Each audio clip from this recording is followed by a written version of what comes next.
Halo semua, di video kali ini akan membahas tentang dampak pembangunan terhadap perubahan iklim dan solusi untuk mengurangi dari dampak pembangunan tersebut. Sebelumnya, perkenalkan kami dari kelompok 5 yang beranggotakan Alfian Setia Nugroho NIM 02, Anissa Nur Afifah NIM 04, dan Rashida Azhara NIM 35. Ini adalah bumi kita, tempat di mana kita tinggal dan melakukan semua kegiatan. Akan tetapi, kondisi bumi saat ini sedang tidak baik-baik saja. Bumi saat ini sedang menghadapi bahaya dari perubahan iklim yang berdampak negatif bagi bumi itu sendiri, atau yang sering kita sebut sebagai pemanasan global.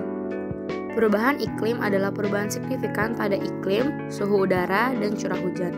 Hal tersebut dapat terjadi karena meningkatnya temperatur bumi akibat peningkatan dari konsentrasi gas rumah kaca yang terdapat di atmosfer bumi. Perbincangan iklim saat ini menjadi topik atau bahasan yang umum di segala tempat, baik di kalangan masyarakat ataupun dunia. Dampak perubahan iklim kini telah dirasakan oleh semua komponen masyarakat, baik masyarakat pedesaan maupun perkotaan. Beberapa dampak negatif yang dihadapi seiring memburuknya perubahan iklim, yang pertama, suhu yang lebih panas. Berdasarkan data NASA, suhu permukaan bumi di tahun 2021 mengalami kenaikan 0,86 derajat Celcius dibandingkan suhu rata-rata tahunan pada periode 1951 sampai dengan 1980. Negatif yang kedua adalah peningkatan kekeringan. Perubahan iklim mengubah ketersediaan air sehingga memperburuk kekeringan di daerah yang telah mengalami kesulitan air. Yang ketiga adalah peningkatan volume dan suhu laut. Efek dari perubahan iklim yang lain adalah peningkatan suhu air laut yang lebih cepat hampir di seluruh area. Peningkatan suhu air laut ini sebanding lurus dengan bertambahnya volume air karena air mengalami pemuaian. Peningkatan volume air laut juga disebabkan oleh cairnya lapisan es. Yang terakhir adalah suplai makanan yang terganggu. Perubahan iklim yang terjadi tentunya mempengaruhi pola tanam di sektor pertanian dan juga mengganggu sektor peternakan dan perikanan. Tentunya ketiga sektor tersebut menjadi kurang produktif akibat perubahan iklim yang terjadi. Selain dampak negatif dari perubahan iklim, ada juga beberapa faktor yang dapat mempengaruhi perubahan iklim. Yang pertama adalah pembuatan energi. Energi adalah hal penting dalam mendukung segala kegiatan manusia. Akan tetapi, kegiatan menghasilkan energi sebagian besar masih dilakukan dengan melakukan pembakaran dari bahan bakar fosil, yang menyebabkan meningkatnya jumlah karbon di atmosfer. Yang kedua adalah penebangan hutan. Penebangan hutan untuk membuat lahan pertanian, peternakan, dan pemukiman tentunya menjadi salah satu penyebab meningkatnya emisi. Hal ini karena fungsi alami pohon yang berfungsi menyerap karbon dioksida sudah beralih fungsi menjadi lahan terbuka untuk kepentingan lain. Lalu yang ketiga adalah penggunaan transportasi. Mayoritas alat transportasi saat ini masih memanfaatkan bahan bakar fosil sebagai bahan bakar utamanya. Hal ini tentunya berdampak terhadap meningkatnya gas rumah kaca karena hasil pembakaran yang berupa gas karbon dioksida. Lalu yang keempat adalah pembangunan. Pembangunan meningkatkan resiko perubahan iklim.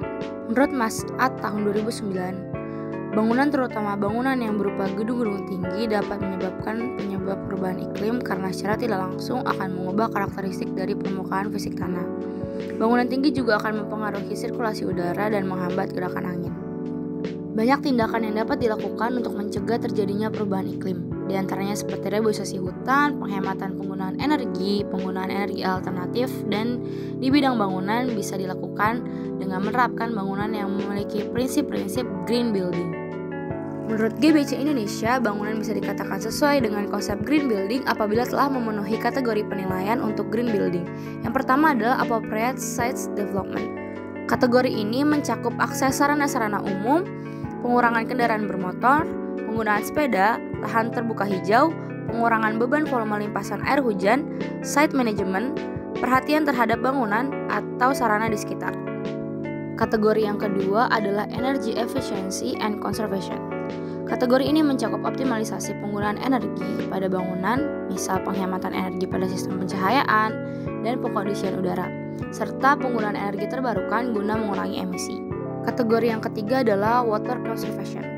Kategori ini mencakup pemeliharaan sistem plumbing, efisiensi penggunaan air bersih, penggunaan air daur ulang, dan pengurangan penggunaan air sumur dalam.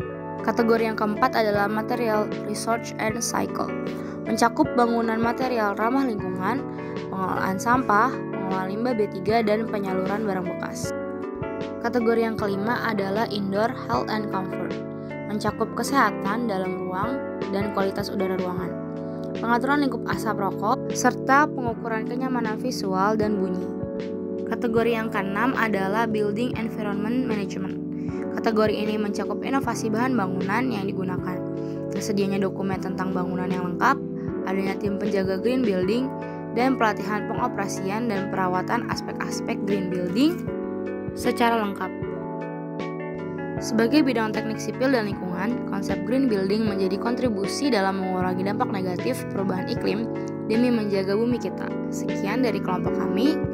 Terima kasih dan semoga bermanfaat.